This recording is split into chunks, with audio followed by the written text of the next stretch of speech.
The only person in this conference. Good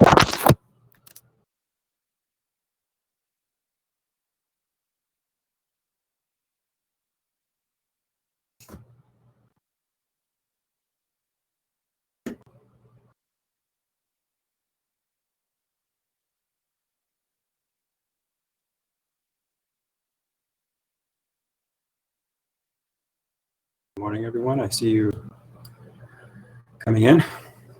Thought I'd show you my picture today, let you know I'm still alive, living in the bottom of my basement, as I have been for several months now. I'm sure you're probably in similar positions as well. All right, 15 of us are here. We'll give another minute or two to get going. See if my BIOS walks in. Hello, Sarah. So what you're going to need today, what you might want to have to follow along, go ahead and get it if you haven't already. The PDF of about 6 slides that we're going to discuss a new topic, or we're going to add on to an existing topic. Let me correct myself. I'm assuming you can hear me? Perfect. Thanks. Okay, so you might want to quickly run over to the module 6, week 6, get those PDF slides, download them, then open them. There's also the homework assignment, which is another Excel file. I'm going to open it this time and show you some features on the Excel file where your homework is going to go. So you may want to just go ahead and download and have that open, because at some point I'm going to open it and show you. That'll be the last thing we do. And then I'm going to give you another, what do you want to call it, tutorial using Excel for a few other tricks that we're going to add to some graphs that you have already made or know how to make. Okay? All right, 18 of us now. So I'll give you another minute to do that if you haven't done that already. We'll see if anyone else walks in. There should be about 23 of us. So maybe someone's sleeping in. If you haven't noticed by now, you'll see that I'm typically publishing or opening your weekly pages on Sunday at some point. And that's because I wait to look at your homework on the Friday submission. Then I think about what we want to do the following week, and then I work on it on Sunday morning. And then that's why it shows up late. All right, there's 20 of us now, so we're getting closer. All right, you got all those tools? I'm going to take my webcam off. We're going to go to some slides, all right, and show you different things. As you still get set, a few announcements just to let you know. So I did review your significant digits quiz that you took that was due Friday, October 2nd. I'm looking at my calendar when I look over there. And I went by in person, looked at each one. I made some comments on particular questions, especially if you made the same mistake again and again and again and again. I went back and I changed a few grades. It does not like the scientific notation or the exponents, which is fine. You can write them like that. That just means I got to go back and grade them by hand, which can be done. Okay. I've also submitted comments and grades with your Excel graphs that you made and submitted on Friday. So at some point before you do this homework, have a look at that homework that you submitted and the comments for it. Okay? Because I'm going to ask you to make the same type of graphs this week. We're just going to add something to them. So be sure you look at that. All right. Goodbye to you. I'm going to change screens. I'm going to share this one. I thought some of you may find this interesting. And all I've done is, without permission, I have selected some graphs that you submitted as homework. So no one's name is on this. I started alphabetical and work my way down. And don't worry, next week I'll start at the bottom and work my way up. And I'm just grabbing stuff to show you variation so that you can have an idea of what some of your colleagues are doing. Maybe this gives you an idea. Maybe you see something you like that you want to try on this homework. So here's 2 different pie charts. All right, let me see. It looks pretty big on the screen that I'm showing you. If it's not big enough, let me know. I can go full screen, but then I won't see the chat box, okay? So unless I hear make it bigger, this is what we got. So just 2 different pie charts. And you'll see that they use 2 different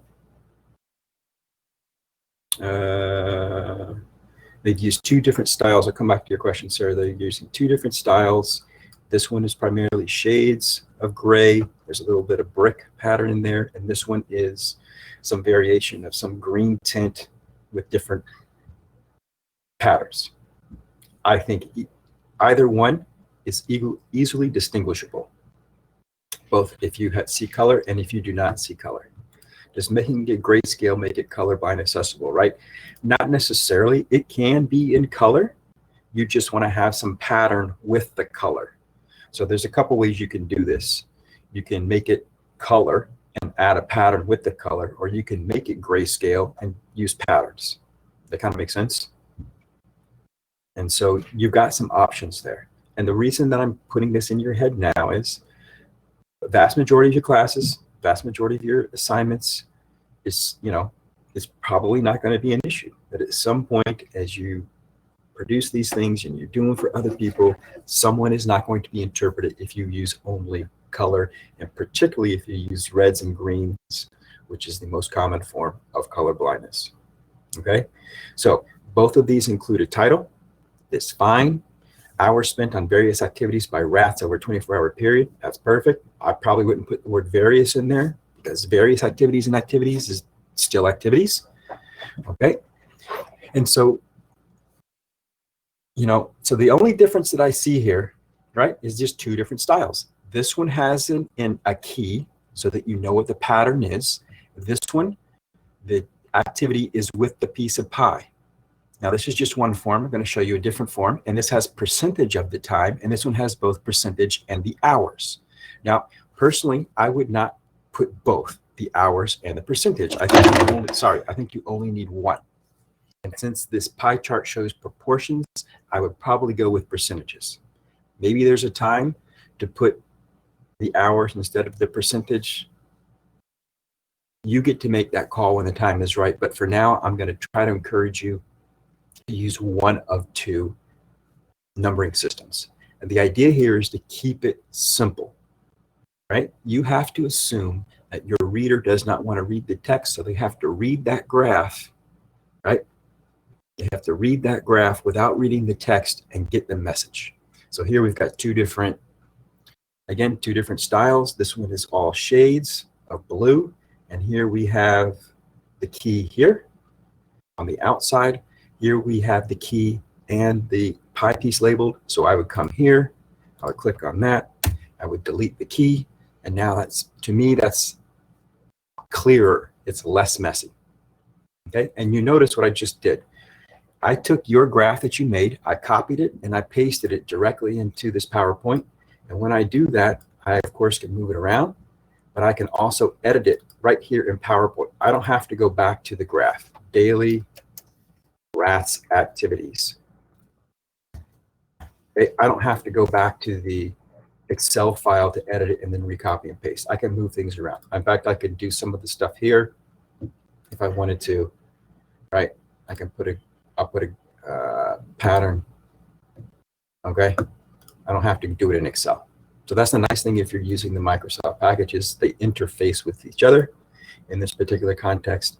And when some of you get really fancy, that's a test I'm running for another class. Lucky them. If you get really fancy, and I got some text in here. Why am I doing this? I don't really know. Okay. Now you want to take this and you want to say, let's put it in there. Let's see what happens. I just copied it. You can't see my fingers. I want it to go right here. I'm going to paste it. And now I got it in here. And I can adjust the size. Now here's the trick. If I double click here, what do I want to do? If I go to layout and see this layout and text wrap, if I go tight, look at that. Now the text comes around the thing and I don't waste space. All right, but that's a later skill. But the point is that these are all because they interface with each other. This is the kind of stuff you can do. Okay, now you can just see the difference. Okay, and you can play around with it. So next time you have to do a lab report, you make a graph, you put your figure in there. Okay, you can write the text around it so you don't waste space. Okay, question on the board. If someone needs to print out the graph and they only print in black and white, yes, that is true, Jessica. That's a very valid point. You go to the trouble to make a bunch of color graphs, and if someone only has a black and white printer, they're still only printing black and white. Okay? So it's something to keep in mind, and you keep it in mind for your audience at hand. Okay. Questions? If there's no questions, we'll move on to histograms. Of the 5 types of graphs I asked you to make, this was the most difficult, or this showed the most variation when I looked at it. It was obviously the hardest one to make. Here's just one example. Now this person was missing a bar here, but that's okay. Number of ratios counted. So as soon as you see number of ratios and number of anything, to me, an easier word is just frequency. Okay, and in fact, you can get rid of all of this. Just use frequency. Okay, it's much shorter. Everyone knows what frequency is. Frequency is just counting things. Now you see the bins down here. That's because of, if I make this bigger, then the bins space themselves out. Okay? Ratio, bin. Everyone understands it's a bin. A bin is a bar, so you don't really need that. You could tell me what the ratio is. I can spell. Okay? There we go. Okay, and again, there was variation on a theme. Here's another one. This person has put the counts in on top of the bars. That looks okay, right? I don't have a problem with that. I mean, it's possible you could put the numbers here and get rid of the axis altogether if you wanted. Again, there's going to be some creativity in this. When you do things in the scientific context, they're going to expect axes, even if you say frequency or even if you put numbers here, just a FYI. Okay, so I like this one. To me, the axes stand out against the numbers because this is bold and this is not bolded. So immediately my eye just drawn to it and I go, oh, that's range of length of ratios and this is frequency. Got it. And then I can go back and look at the bend sizes if I want. Okay, now that bends, again, this is all stylistic. I'm not saying it's right or wrong. Okay, if you want to, you could change the names of the bends. So in other words, you could try to put 1.21 1.21 to point, what is it, 2.5. I mean, that's kind of, I don't know if that saves you any room or not. You can think about how you would do that. Okay, here's your scatter plots. These were well done. It is important to put the units of measurement in the axis label. Okay, the unit of measurement must go in the axis label.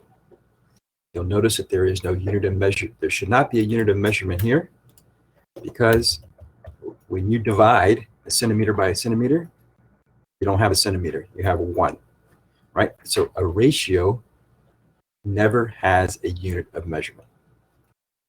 Okay? So this is width and this is length. It has a unit of measurement. These are nice scatter plots. I like them. You notice that they've changed the markers in different ones. This has vertical, right, axes within the graph. This one only has horizontal. Either one looks fine. And this one has this key here, and I'll tell you why it has the key later when I show you the graph again. But since you only have clams, and it's called a series. Since you only have one set of clam data, it makes it series 1. So you don't need it because it's understood that this is all clams. I will show you why Excel does that, right? Excel's powerful, but it's dumb. Okay, here's another, whatever I'm trying to say, scatter plot. I like this one. I think it's effective to get your message across. And the reason I think it's effective, whether this person knows it or not, but the contrast of black and yellow is the highest contrast I believe that the human eye can see. So when you have black and yellow together, it really stands out. It's easy to see. Now, if it was a yellow background with black dots, you'd probably be like putting on your sunglasses, right? So you got to think about it. Would you be able to publish that in a paper? Probably not, but it doesn't matter. The point here is getting your message across. Okay. Other than the histogram, the most difficult one to create was this trend line. This line graph. And I think that's the case because we started and we inserted a line graph. So there's an alternative there if you keep getting this pattern, and that is to create a scatter plot, then add a line.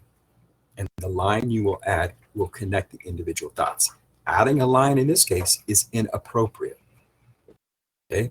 Because that value here has no relationship to that value. It's a different clam, which has no relationship to that value, which has no relationship to that value. You cannot connect the dots here. It means nothing, okay? The reason that this graph happened is because when we selected the data in the Excel file and said insert graph, this is the graph we want. This is the day versus height graph. This graph is plotting day versus day, or day versus clam number.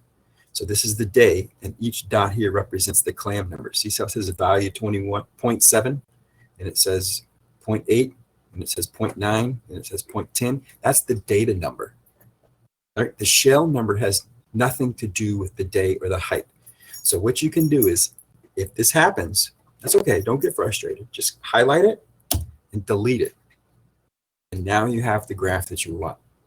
Okay, and you'll notice the series came up again. It's only one series because it's only one sunflower. There we go. Okay, similar things here. Different gridding patterns is fine. You notice this person had a nice set of tick marks here. So if you wanted to figure out what that value was, you could use a ruler and help you figure it out. But this one is just as valid. Okay, and you'll notice the scales are different. This one by 10, this one by 20. So the point is to show you that there's variation in what your colleagues have been doing. And apparently I had a very good weekend of fishing. I wish every weekend was like that. And you'll notice that there's different bar types. I think each one are effective. Now, when you have bar graphs, I don't know that it's necessary to color code each bar a different pattern. It's not wrong if you do, okay? But since the bars are separated by space, it should be understood by the reader that they are different categories, right? So this one has a nice shadow effect. The actual value is here in the bar, therefore they got rid of the axis. This one I just thought was interesting, very stylistic. It's curved, right? You're looking at this three-dimensional thing. You can see this line goes back into the wall, and then I have a horizontal line. Okay, so the point is lots of variation. The most important thing is learning how to make the graph and adding all the various pieces. Need a title, need axes. When appropriate, the axes need a unit of measurement. But otherwise, very well done. Questions for me? Yes, no? Now wait for one person to reply from your tea or coffee. All right, thank you, Amanda. All right, so I'm gonna close this. Don't save. And so that brings me to today's idea of looking at those graphs gave us to today's topic. And the reason it gives us today's topic is that some people were putting in trend lines, which is fine, except now we need to discuss what a trend line is if you're going to do it so that we understand why we're doing it and when it is appropriate. So we're going to talk about standard errors this morning and trend lines in 8 slides. So it's going to be relatively short. We've already mentioned standard error before. I'm going to explain it in more detail and show you how to put it on a graph. I'm going to explain what a trend line is and show you how to put it on a graph. And this is going to be your homework for this week. Now, elements of both trend lines and standard errors are in your appendices, which you already have. So you can refer back to them, those PDFs. Okay? But I'm going to explain on top of those PDFs. Here we go. So remind ourselves what SE is. That's standard error. That's the typical abbreviation that we're going to see, and we're going to talk about correlations. So let's talk about standard error first. So remember that in terms of statistics, a population is a set of all the members you're interested in. It could be a population of warblers. It could be a population of wolverines. It could be a population of bacteria. It could be a population of sunflowers. Okay, so that includes all the members. And we've talked about what it means to make a sample. A sample is just a subset of that population, and we've already discussed why you would want to take a sample. Because, right, you don't have all the money to collect every population member and measure it. Or it's just impossible to collect every population member. I can't collect every fish in the ocean. Period. Even if I had enough money and people, I could not do it. So you take a sample, and then statistics validates or informs, does that sample tell you anything about the population? Okay. Or is it a really abnormal subsample of the population? And therefore, any inferences that you make will be erroneous if your sample does not represent the population. And that's all the stats does. Stats tells you how good is your sample. Okay. And that's why it comes back to important, that idea of random sampling. The random and random sampling just means that every member in the population has an equal chance of being chosen for this sample. Okay, so every member has an equal chance of being chosen for the sample. So the standard error measures variation among sample means. So here's our big population, and we've taken multiple samples. And what you want to do is evaluate, do the means of these various samples, one, are they close to each other, or is there a lot of variation amongst the means? And two, how accurate does this mean represent the population? Okay, you with me so far? So this standard, now there's, I'm going to say consistently, standard error of the mean, that we're going to calculate standard error of the mean. I'm saying that because there are different types of standard errors. We're not going to talk about it. It's beyond what we need to talk about, but we're going to talk about the standard error of the mean. Okay, so that should tell you, a light bulb should go off at this point that says, if he ever asks me to calculate standard error of the mean, I have to know what the mean is, right? So even if he doesn't tell me, I'm going to have to calculate the mean. Okay, so that's statistically what the standard error is. I will show you how the equation, as well as how to visualize it. This is how you might visualize it on a bar graph. Okay, this funky little bar, that represents the standard error for that mean. So I have 4 bars, therefore I have 4 means. These are birds, a cassowary, a cockatoo, a pitta, and a finch. So I have 4 means. That means each mean has its own standard error. I know that each mean has its own standard error, and the standard errors are different because these bars are different lengths. You see that? This one has a really small standard error. This one has a bigger standard error. This one has a medium-sized standard error. Okay? This is important because Excel's not that smart, and we got to work around this. The top of the bar is interpreted as the mean. Okay? So that's why I've drawn a line across the top of this bar to this point, and that's the mean. And this is population size. Who cares? Okay? Which effectively means what? The rest of this bar is useless. We don't care about the value there. We don't care about the value there. We don't care about the value there. We only care about this mean and the standard error. You could make this graph without the bar and just put a cross there. Okay? If that ever happens to you, that's what Excel's doing. Okay? So the horizontal one is the mean.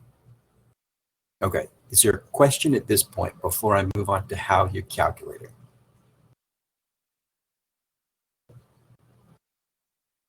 Okay.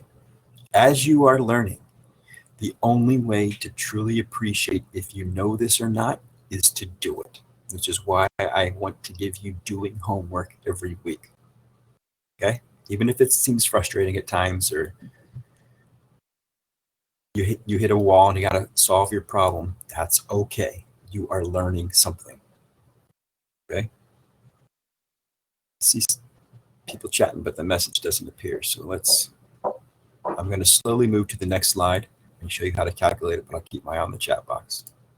Okay, looks like a messy slide. There's lots of text so that you can go back and reread the slide. So I'm going to go through this step by step.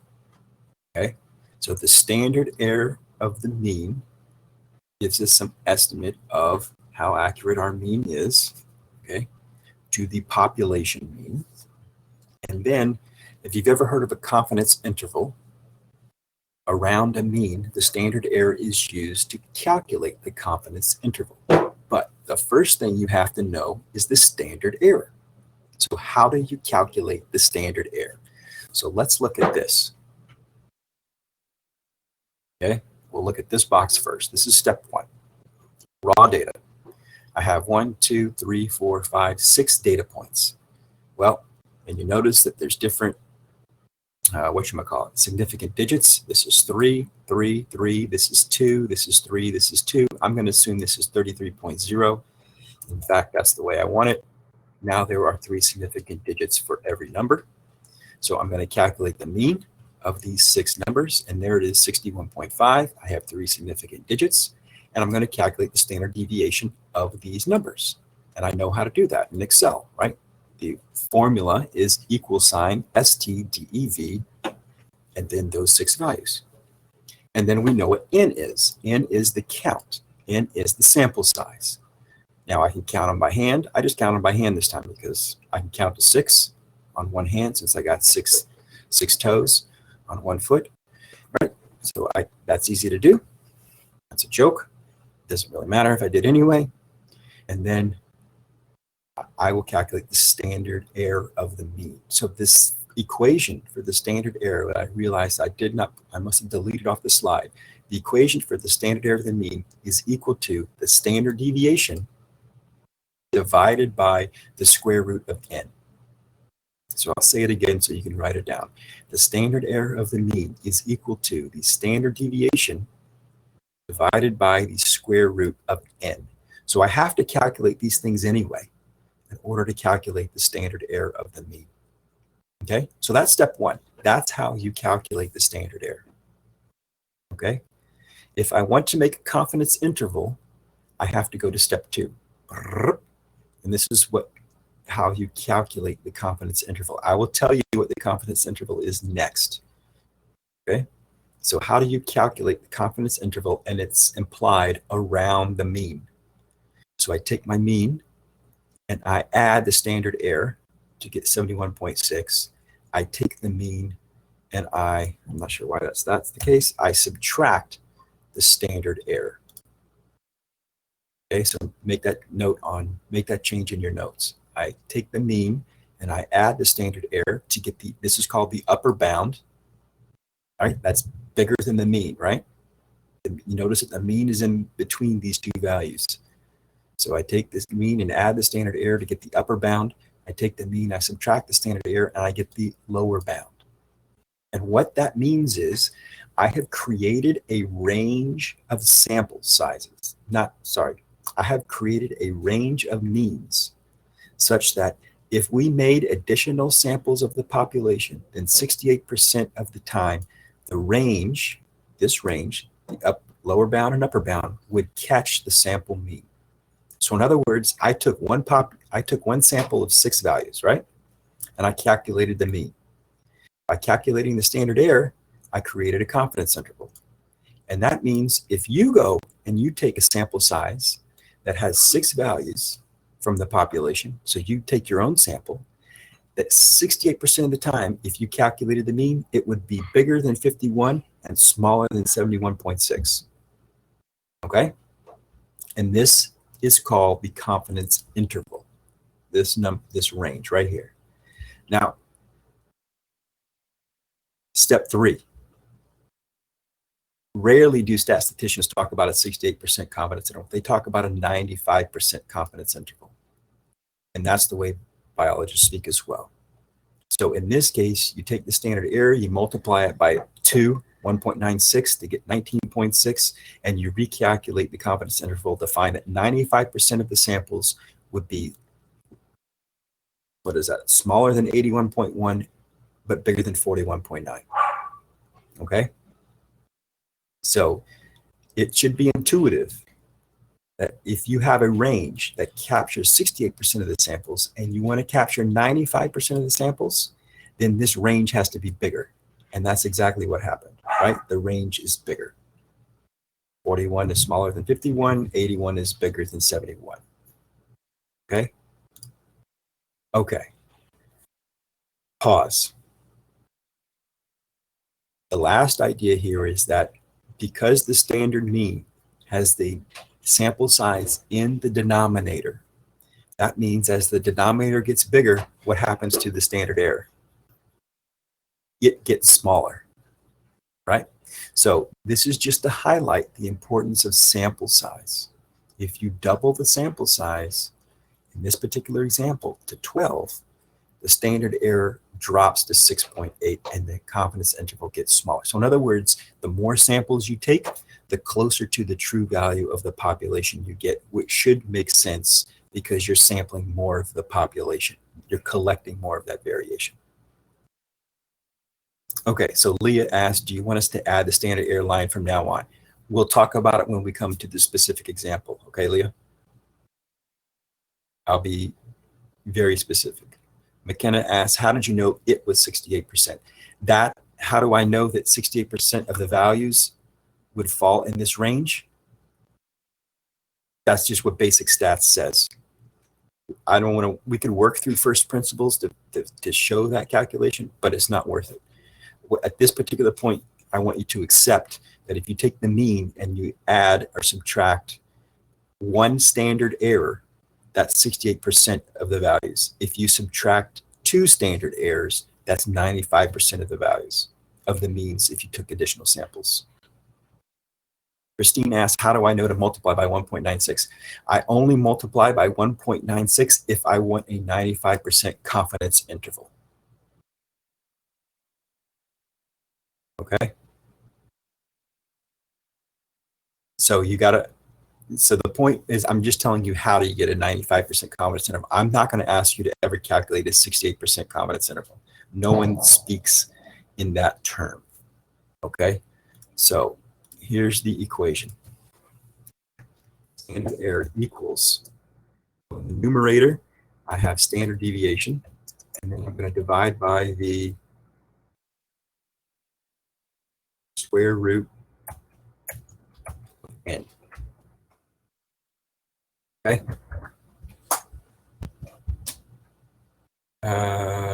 So Sarah, yeah, you're going to make your file the same name because you're going to upload it to a different assignment.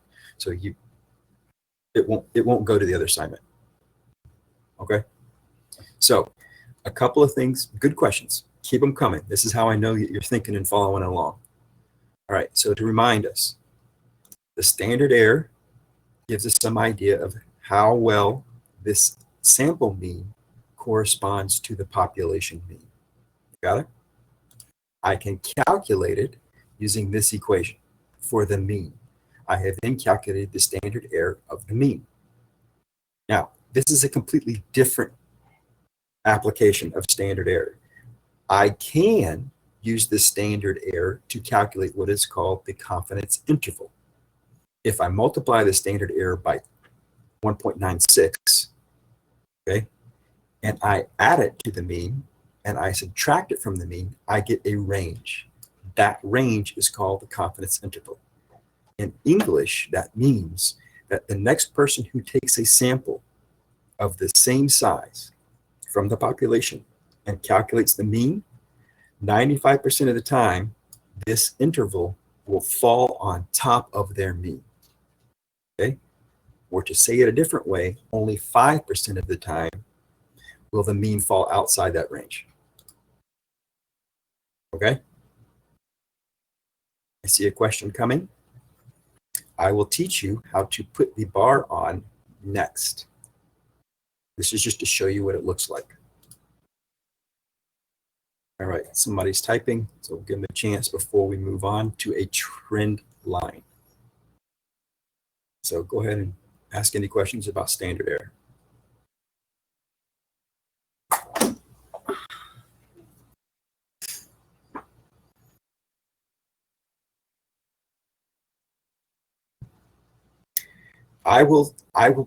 Diva, I will be specific and ask for a 95% confidence interval, but you should assume that it's going to be 95%. Okay? No. McKenna, if you want a 95% confidence interval, you must multiply by 1.96. Okay? 51 to 71 is a 68% confidence interval. Okay?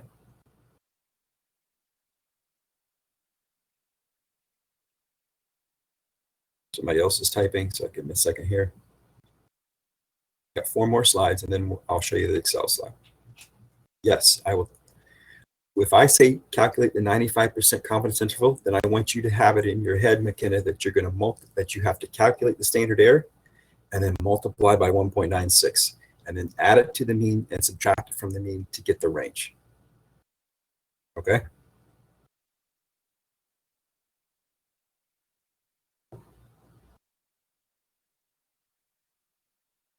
Okay, so what we're learning here is that the first time through, I'm going to give you stepwise so that you can follow along and calculate it and hopefully do it correctly.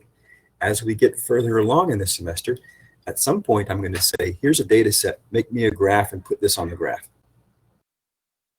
And now you get to do it and go through all the intermediate steps without being reminded, do this, do this, do this, do this. So that's how I foresee us ending up by the end of the semester. Okay? I need it reviewed. Okay.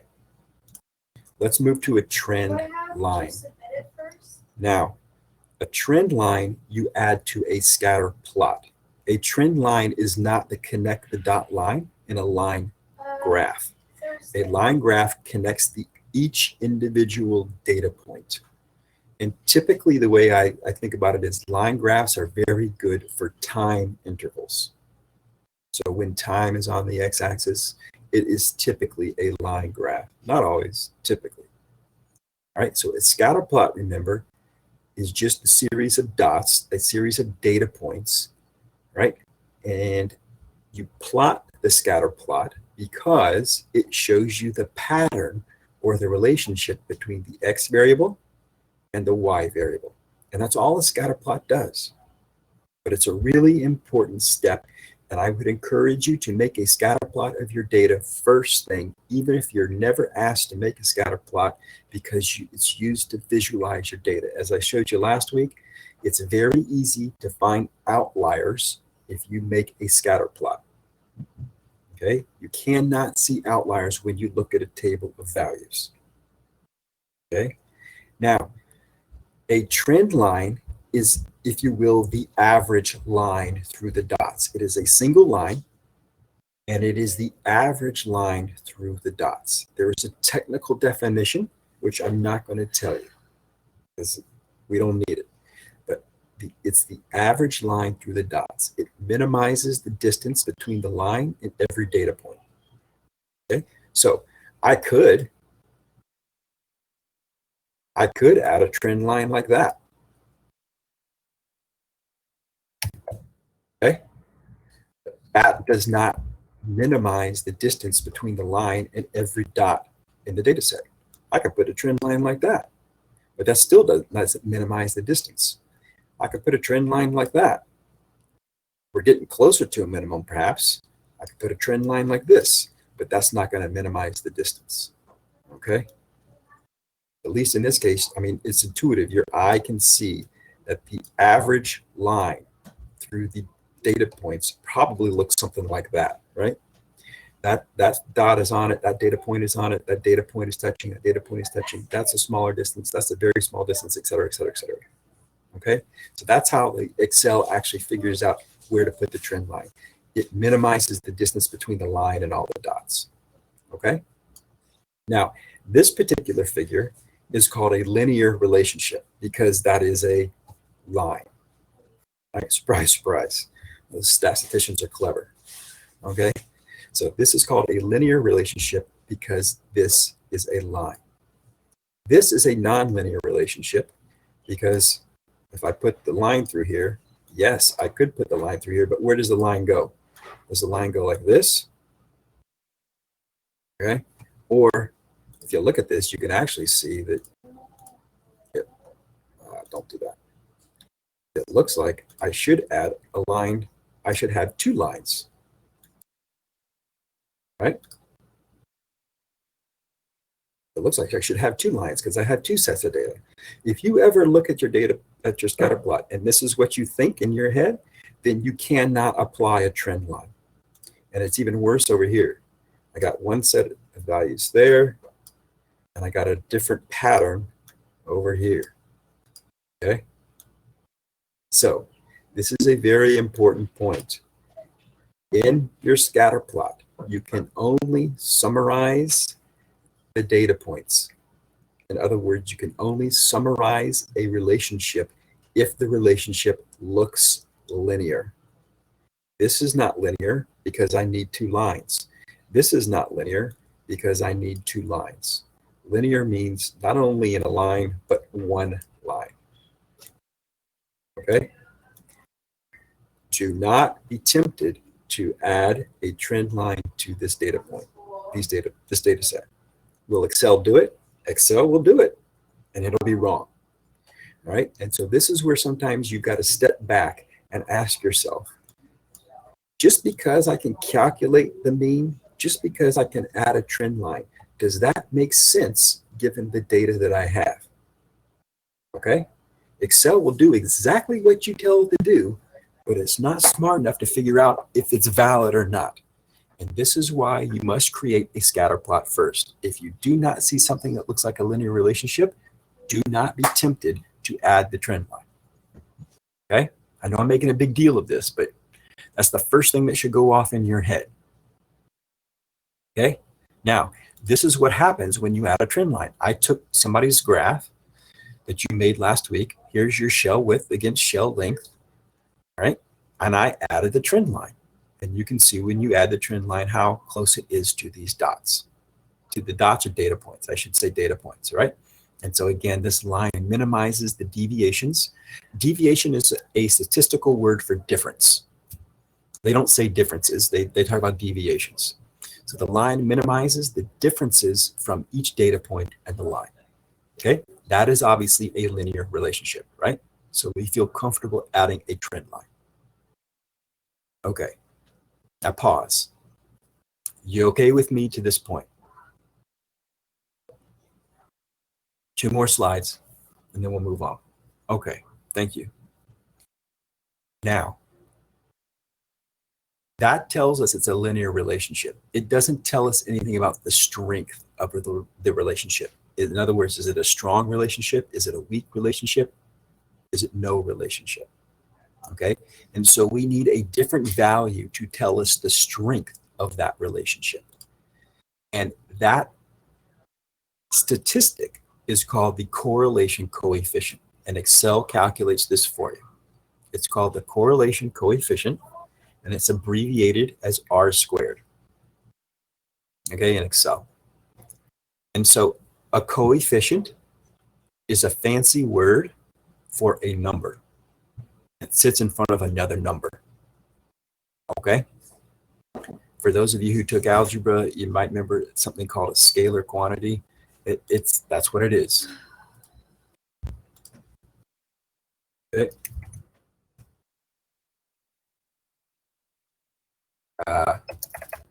It's Monday, right? And so the coefficient is just a number. There's your coefficient in front of a variable, ax. Now, why is that significant? Because do you remember this equation? Y equals mx plus b. Oh, there's your coefficient, m, which is slope. Okay? So if you add a trend line, you actually have an equation, y equals mx plus b. The slope is that. The slope is the correlation coefficient. The slope is a scalar quantity. It's just a number. It has no unit. Okay? And there it is, 0.97, 0.98. Okay? Now that's close to 1, right? That's very close to 1. So the correlation is just telling you about the relationship between this variable width and this variable length. Now, correlation has nothing to do with cause and effect. Correlation is just the relationship between two variables. That's it, period. Don't read into it any more than that. Okay? And so we can calculate this correlation coefficient, which is actually the slope of the line. Okay? How you interpret the correlation coefficient or the slope in terms of the biology is this statement. And you calculate 90.98 is 98%, right? 0.98, 98 divided by 100 is 0.98. 98% of the variation in the shell length, the y-axis, 98% of the variation in shell length is due to variation in the shell width. That means, literally, that means almost every time the width changes, so does the length in this shell. That's what it means.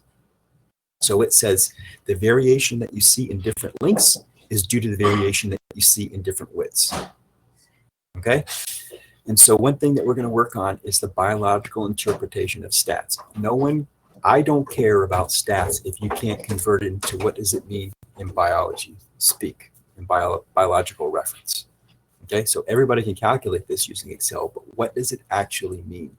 This is what it means. So this is what I want you to practice thinking about.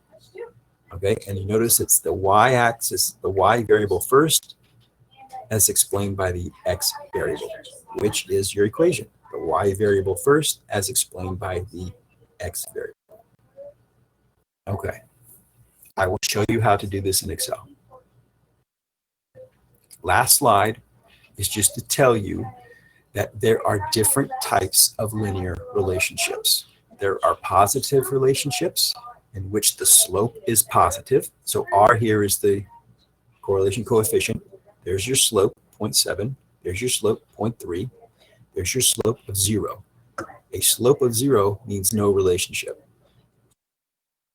Okay? They're not related to each other. In other words, the variation in one variable is not affected by the variation in another. I mean, that is a relationship, right? The fact they're not related, there's no relationship is a relationship, but whatever. You see the point, I hope. If I take this in both of these examples, right? The variation in y is not determined by the variation in x. Okay? This is a positive relationship. This is a positive relationship because the slope or the coefficient is positive. This is a negative linear relationship. This is a negative linear relationship because the slope or the coefficient is negative. Okay, so this coefficient can be positive or negative. We'll tell you, and then the coefficient ranges from -1 to 1. There are no units of measurement with the coefficient range, right? It's a coefficient. It's a scalar number. There's no unit. Okay, so it ranges from 1 to -1. All right, I'm done explaining these two elements of standard error and trend lines. Are there questions about what they mean? Why you would use them? When you would use them? When you would not use them? Once we cover this, then we'll move into how do you put them on a graph. That's a completely different task. Okay? All right. So I'm going to minimize this. I have to stop sharing my screen. The system is not clever enough to go and do it, just switch. I actually have to do it by hand. All right. So now I'm going to show you an Excel file. You don't have this file. This is just some play data. Is it large enough that you can see?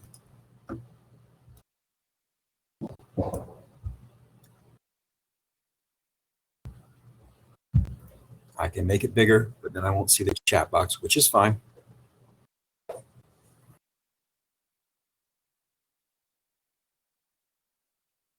Okay. So here we go. what have we got? Let's just look at our data first. This is what you do every time when you sit down. Don't just jump and start doing crap. What is it that you're looking at? Well, I'm looking at blood pressures. These are systolic. So this is the first number. And there are two different treatments. There's people who receive medication to control blood pressure. And then there's the placebo, which is what's called the fake effect. So these people were given a pill, but it was basically a sugar pill. Okay? And you have the blood pressures for them. So if you have two types of data, a placebo blood pressure and a medication blood pressure, what type of graph do you think that I should make?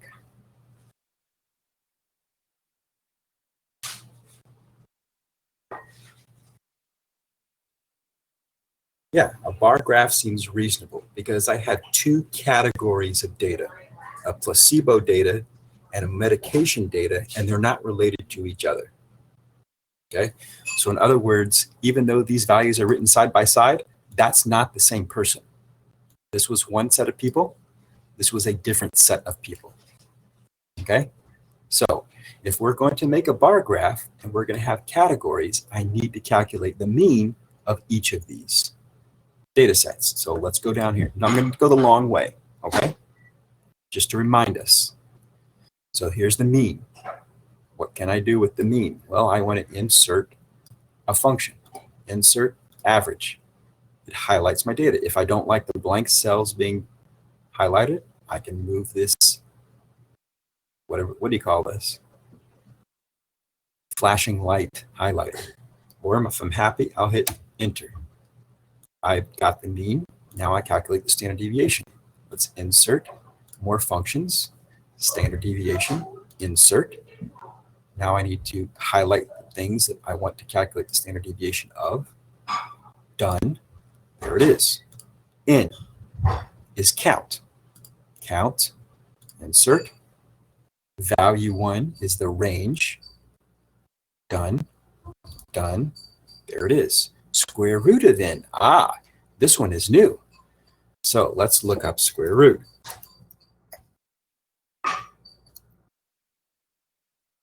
Not going to show up. There it is at the bottom. Square root returns the square root of a number. All right. Function, insert. Now the parentheses are expecting me to put a value in there, right? I'm going to click the cell. E28, done, bingo. Square root of mean. All right. So how do I calculate the square root of mean again? I have to know the standard deviation and I have to know the square root of n, right? So now I have to write my own equation. There is no square root of mean in Excel. So follow the cursor. We're going to come up here to, this is called the formula bar. Anytime you want it to do a calculation, you have to have the equal sign. You don't have a choice. I'm going to equal sign. Standard deviation is in the numerator. There it is. Divide is the slash. And I'm going to divide by the square root of mean. And I'm going to hit enter. Bingo. Okay. Now I'm lazy. So I take drag and drop to this one and it applies it over here. How many significant digits? Trim it down. Doesn't like it. I like everything in the middle because that's just the way I am. There we go. All right. Now I'm going to break the rules and I'm just going to have one decimal place. Okay. Okay. And so there we are. Now, you know how to do all those things. The only thing we've added was that we had to type our own standard error equation in. Okay. Now you notice, McKenna, that I've gone through each step very slowly.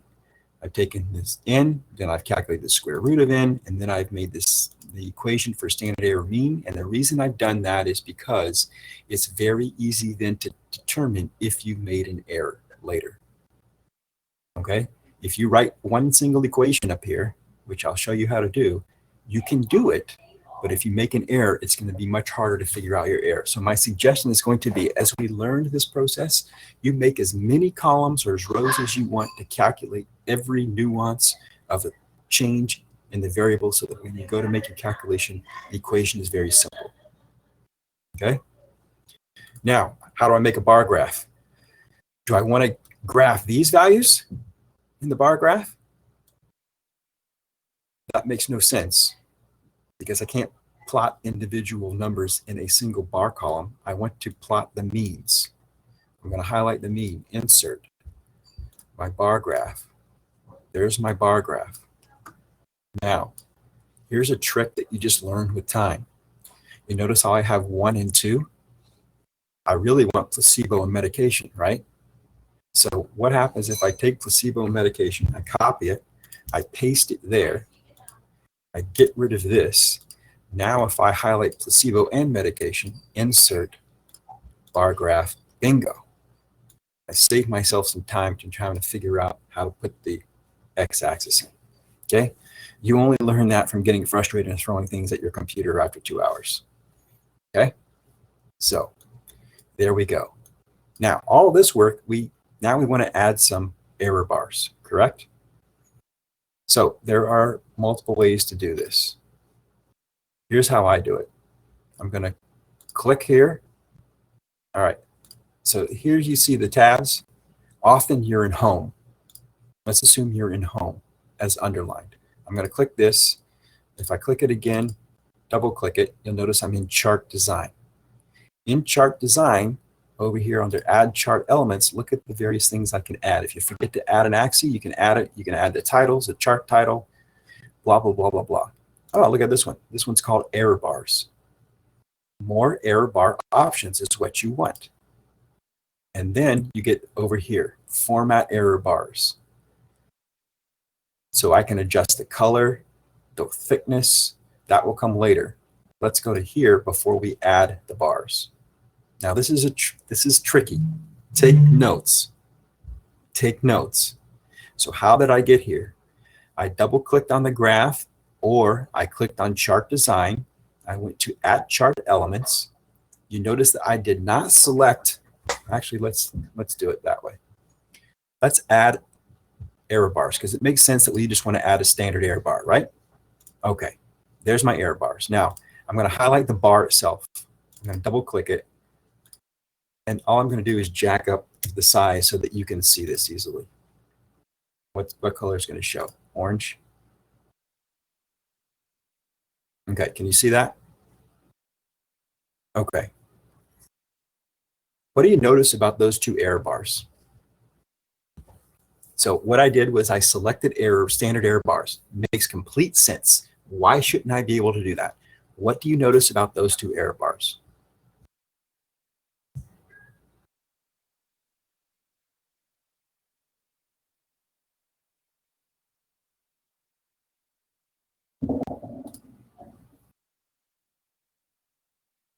They're the same length, right?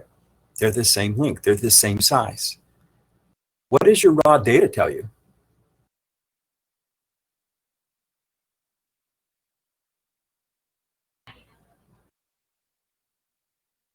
Does my raw data say that they're the same? No, my raw data says they're different. So why is this happening? Because Excel's not that smart. If you tell it to add the standard error bars, Excel thinks that you want the standard error among the means, not within each mean, okay? So loosely speaking, if you tell it to add standard error bars, Excel calculates the standard error this way, across the means, but we want the standard error of this mean, which means we want the standard error of this column, not this row, which is what Excel wants to count. So back to here, hit delete, we get rid of them. Chart design, add, error, more error bar options. Now, you don't have to select more error bar options. You see this down here, error amount, that's where we're going. So get rid of that, go back here. I can go to error bars and click standard error. And if I double click it, I get the same page. Okay, so don't worry, you're gonna get there. Now, the direction just means, do you want the error bar on below it? Do you want the error bar above it and below it? Do you want the error bar above it? I just go with both. Do you want a cap or no cap? So no cap just means there's a single line.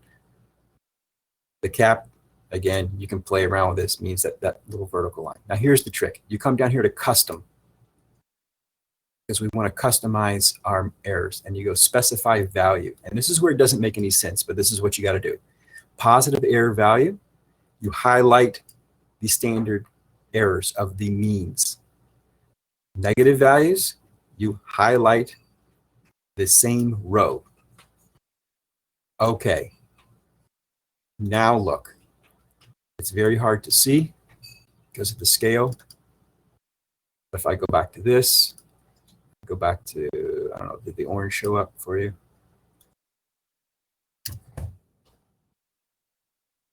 Now look at the difference in those. I realize it looks stupid because I made them so fat, but you see them. But you see the difference in the links.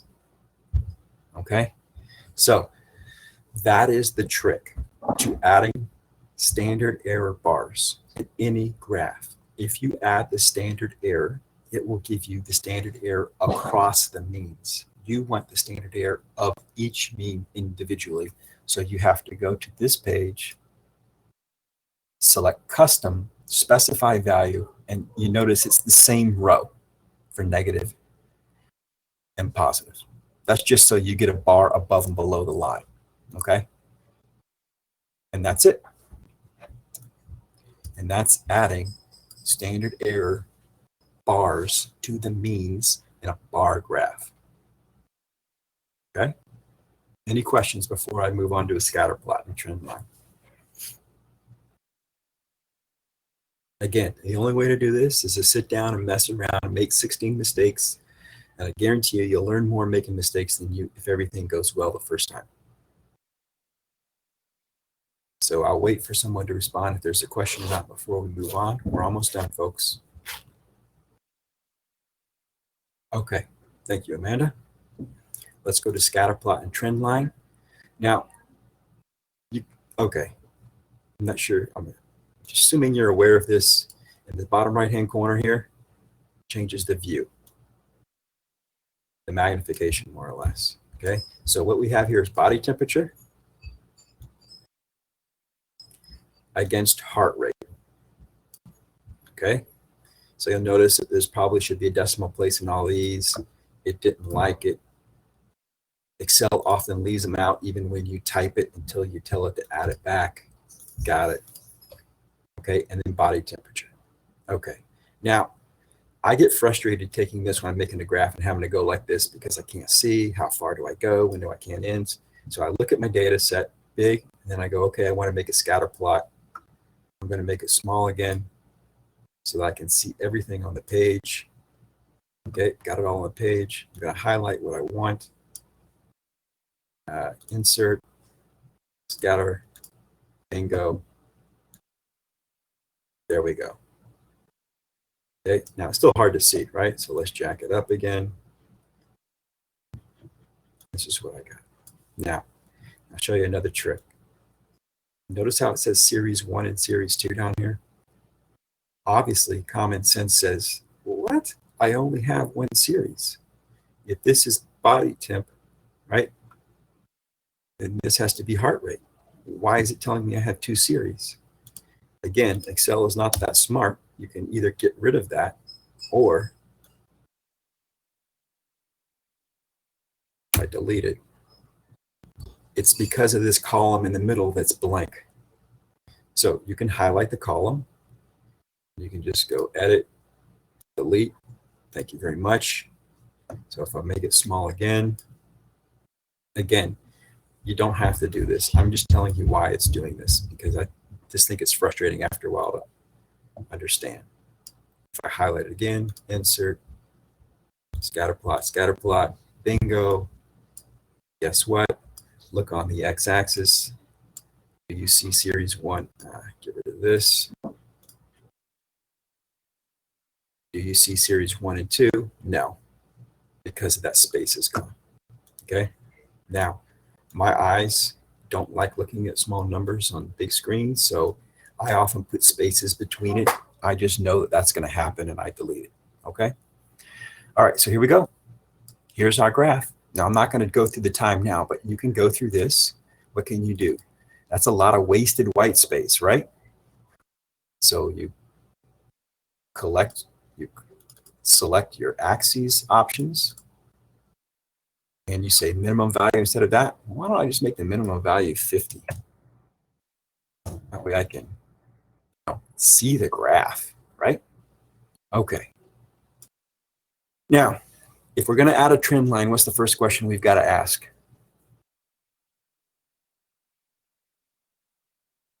Is it trendy? Okay. Well, it's me, Sarah. So it's obviously trendy. Yes. Is it linear? Correct. Okay. I'm always trendy, Sarah. That's explaining the holes in my shirt. Now, do you see a linear relationship in this? So remember the linear relationship, it could be horizontal, it could be negative, it could be positive, and it could be various slopes, which is various strengths.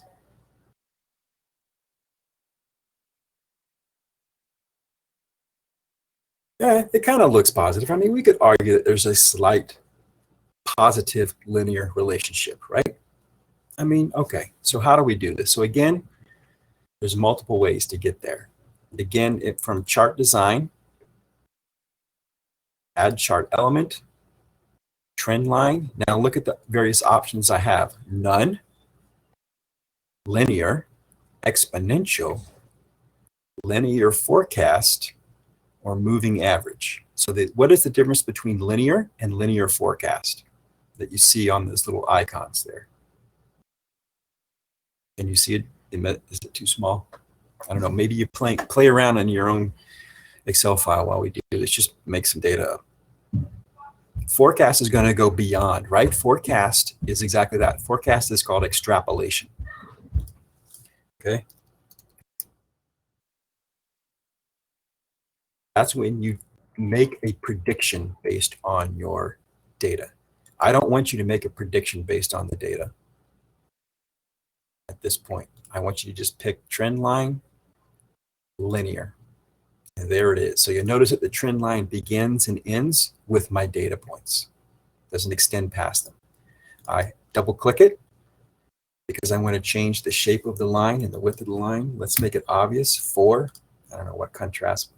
Let's make it red.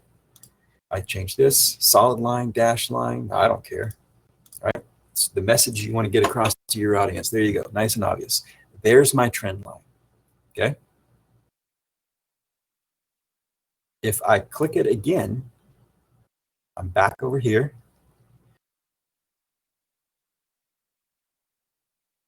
So should we always do the forecast like in the homework? No, I mean, does it matter? So here's the whatever this is called, right? Let's go to trend line and then linear forecast. So see how it extends beyond? I mean, the problem with extrapolation is this, it's guessing. Extrapolation is guessing based on data that you don't have. So at this point, I prefer you just keep your trend line within your data set range, within your data point range, okay? So we'll go with this for now. I mean, if you do it the other way, I mean, whatever, right? We're all gonna end? Nah. All right, so this icon obviously tells you how to change the line. This one puts glows and other, I don't know. What goes with red? Yellow. Now it's fancy, yes?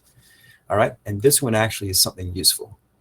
So if we roll down the bottom, so there's the same options I had over there. So if you put a trend line in and you goof it, and you say, oh, give me an exponential trend line, you can't tell it. So it starts to bend, right? You just go back to what you want. You've already made it. Again, sometimes so many options make this worse than it actually is. Now here we get down to the set the intercept, display the equation on the chart. The equation is the equation of the line. So I can put it on there. I can make it, sorry. I can make it bigger so that we all can see it. Move it around, okay? I can click back on my trend line, or I can just display the R squared. There's R squared. Okay. So there's a reason that they don't match, but that's okay. So here's my R squared value. So that's 10%, right? 0.09 is 9%. So if I put this in biology speak, 9% of the variation in heart rate is defined or due to variation in body temperature. So is that a weak correlation or a strong correlation? Dude, you're going to lose that.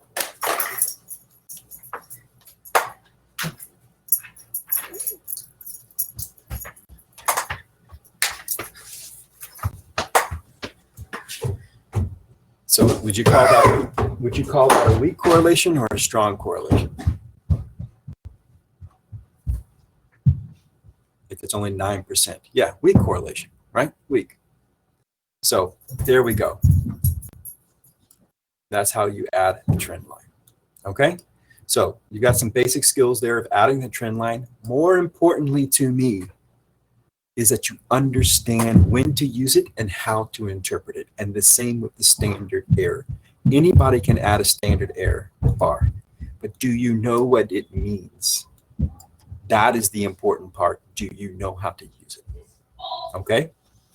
All right, I'm going to show you one more file, and then you're free of me for another 5 days, 6 days. I got to unshare and do my trick. Now I'm showing you your homework file. Okay, so here we go. Again, I'm asking you to create some more graphs, and then we're going to do some tweaks.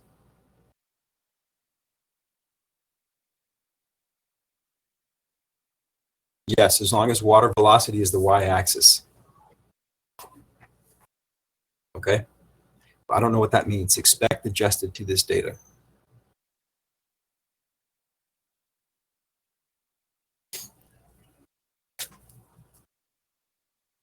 I still don't follow. Sorry, Sarah. What do you mean the homework numbers? Okay. Let me explain this and then come back if I haven't made it clear. So you notice at the bottom, 1, 2, 3, 4, 5. 5 more graphs. Again, I'm going to tell you what I want you to do. Make a scatter plot with water depth on the x-axis. So here's your data. You know what to do, how to make a scatter plot. Include the title and axes. Include the units of measurements in the axes this time. Now add a trend line. You know how to do that. Add the correlation coefficient only. Don't add the equation. So instead of adding, you just go down to the R squared. Then I want you to answer these 2 questions, and I want you to put your answer in this yellow box. Is the linear relationship positive or negative? All you gotta do is type positive or negative. What percentage of the variation in water velocity is explained by water depth? Answer the question. Notice it's a percentage. I don't want a decimal place. I want you to multiply out the decimal place. So that's number 1. You can do that in less than 5 minutes. Number 2, because histograms were so poorly done as a class last week, you are going to make another histogram. A different set of data. This is all wing length of flies. Okay. All wing length of flies. And so here's what the measurement is. Notice here, I've defined the bends for you. Okay. And now I want you to count the number of values from 36 to 38 and put them in this box. Okay, so remember frequency. Lots of questions last week. Frequency means number of or how many. That means count them. Now you notice the difference I made this week.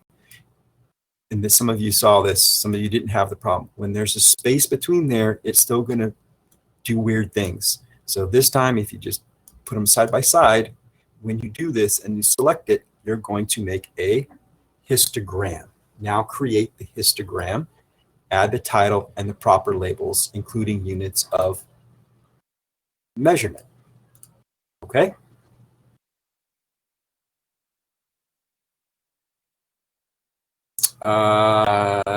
Did I do that?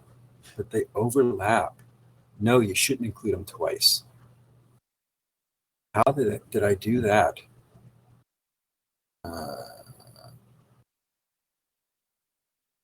Oh, what a ding dong. Okay. So you can either do this by hand or I can do it for you and then resubmit it. So there's what you're going to do.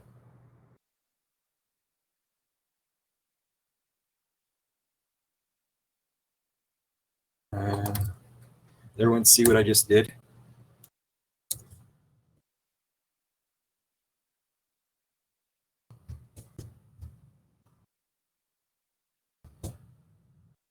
Okay, so that's what you're going to have to do. Good eye, Sarah.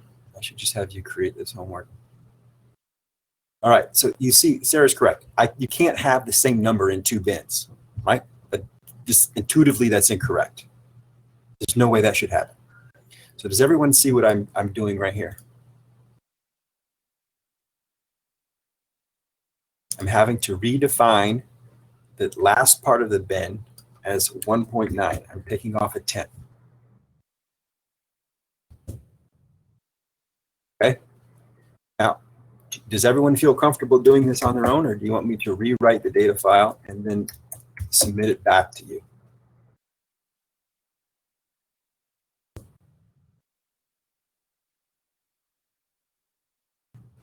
One person has it. 2 other people respond. Okay. It seems that most people can do this. So that's what all I've done. I've just knocked it down by a 10th. If that looks messy to you and you don't like it, go over there and add the 0. Not going to hurt. Okay? Then you're going to make your histogram, just as you did before. Now, you ready? Since histograms were such a problem, guess what? Now you're going to do it again. Here, I have the same flies, and this time I've counted the bristles on the head. Here's the difference. This time, you have to define the bins. So now we're going to add a step to your repertoire of making a histogram. And I've given you some hints of how to identify your bins. In order to make a bin, 2 rules must apply. All bins must be the same interval. Okay? All bins cannot overlap in numbers, Sarah just pointed out. And you must create at least 5 bins with non-zero frequencies. So you can have 7 bins down here. You can have 10 bins down here. I don't care. Okay? But if you had 70 measurements and you put 70 bins, that's not useful either. Right? So there's an optimum here where you want to convey information. And you got to figure that out.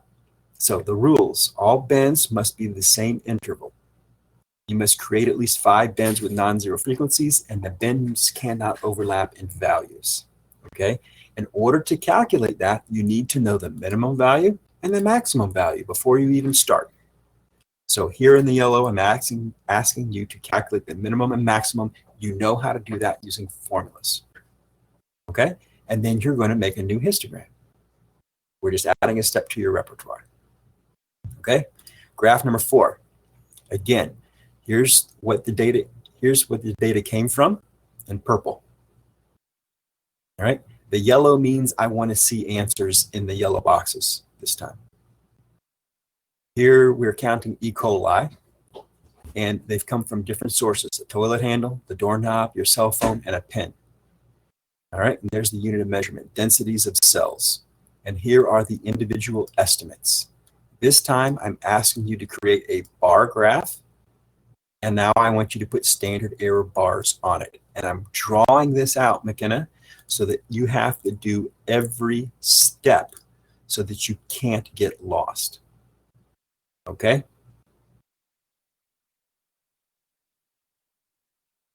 No, Jessica, that's just me shading. Jessica's asking in this one, I've shaded 10. Should there be 10? No, I've just made it obvious that I want the bins there. Okay? Because that's what I'm going to look at. First thing I'm going to look at is your maximum and minimum, and then I'm going to look at the bins, the rules of the bins. I'm going to come over here and look at your histogram. Okay? So I want you to do stepwise. So if there's an error, it's easy to find. So you're going to fill out this table first. Then you're going to make your graph. And you got to figure out how to do it. Remember the trick I made by moving the labels down. If you want to move the labels down, go ahead. If you don't want to type them in, type them in. All right. Place all your calculations to 1 decimal place. And then I want you to calculate the 95% confidence intervals. So again, I've just relisted the mean, the standard error. There's 1.96 times standard error, so you can put the equation in. So that what is the upper bound? Put the equation in. What is the lower bound? Put the equation in. Okay? That's all I want you to do. You're not graphing confidence intervals. You're just showing me the interval. Okay? But we're doing it piece by piece. Now here's, when you get better at this, can you do this in one step? Yeah, watch. I have to calculate something, right? What is standard error? That's the standard deviation. So I can put STEV, and I got to put the range of standard deviation, and I got to divide by the square root of what? It's something that's called the count, but the count has to be this. And then I got to close that bracket. Then I got to close the square root bracket. And then I can hit enter, and there it is. But look at that equation versus just doing it stepwise, right? If you make a mistake here, you're basically screwed for the rest of the page. Okay, it's much harder to find an error there. So that's why I'm saying do it piecewise. When you get like the old Midas commercial, first you get good, then you get fast. All right. So here's the other one. A trend. Now this one's fun. A trend line, and now you're going to put standard error bars on a trend line. Whoa, whoa, whoa. Okay, well, the trend line. And so now you notice that there's not any yellow boxes. So I'm kind of throwing you out there and saying, here's your data set. Here's different weeks, 6 weeks of measurements. There's 12 measurements every week. I want you to make a graph. Here are some hints. Okay? And I want you to think about, first question you got to think about is, what the hell am I graphing anyway? And then once you figure that out, you have to go calculate what you want to graph. Only then can you add basically the line to connect the dots, whatever the dots are. You got to figure that out. And only then can you add the standard error bars. Don't start with the standard error bars. Think first, what is it I'm supposed to do with this that makes the most sense if I want to graph this? Okay? And then if you put all your steps down here, you can receive partial credit. If you don't put any steps down there and you just show me the graph, I'm like, well, how'd you get that? Because there's parts of it that are wrong. Okay? Okay, that's it. 5 different graphs. It's due Friday by 11 p.m. Same ideas apply. Questions from me? So take your basic skills. We're going to work on your basic skills a little bit. Now we're adding 2 other tricks. And I promise after this week, depending if they're okay on Friday, then we will move to something else. Unless you like this. Unless you like this. You can do this the entire 15 weeks. I'm not sure that's entertaining to you.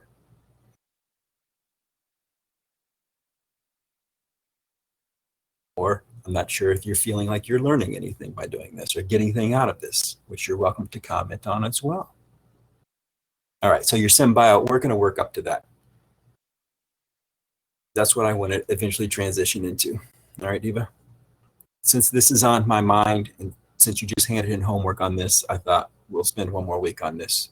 We will come back to some stats later.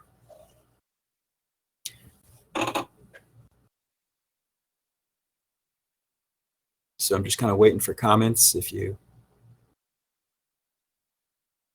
anybody wants to add a comment, ask a question, I do encourage you, as Kelsey started last week, to post your question if it's a how-to question in Excel or what the hell am I supposed to do with in Excel, because you guys are probably online more than I am and paying attention to it.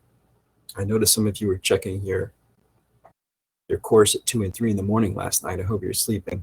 The only reason I know that is because I was up till 1 o'clock. Will we have a final exam for this class? Sure, McKenna, we can have one. Do you want one? No. How many significant digits is that, McKenna? 5? No, I wasn't planning on having a final exam. This is why you're doing something every week. This is going to constitute your grade. I'd rather you just do something every week. Yes. So Kelsey, it takes me about 30 minutes to grade each one. I do them when I have breaks, and eventually I'll get your revisions done. Okay. I was going to release all the grades at once as opposed to piecemeal.